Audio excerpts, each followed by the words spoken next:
Già, anche la Ci saranno già tanti. Sì, abbiamo già 200 massi grossi. Quanto là? Mancano pochi minuti alle 17 quando un boato scuote la valle del Boite. Un'enorme colata detritica si stacca dalla parete sud della Croda Marcora nel gruppo del Sorapis tra San Vito di Cadore e Cortina d'Ampezzo sopra la statale 51 di Alemagna.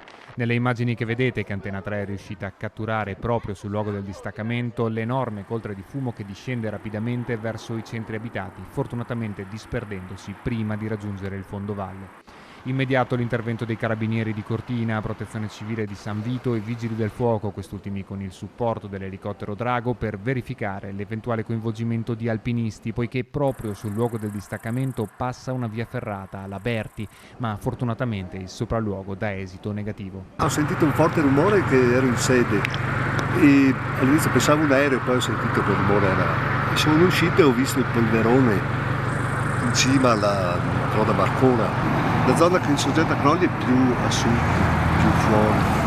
Però qui parliamo di un crollo, insomma, di entità più consistente. Non vorrei sbilanciarmi, dal rumore sì. Le ricerche condotte dai militari dell'Arma sono poi proseguite con il controllo capillare delle strutture alberghiere e i rifugi per verificare l'eventuale mancato rientro di qualche escursionista, ma anche in questo caso non sono state inoltrate segnalazioni di persone disperse.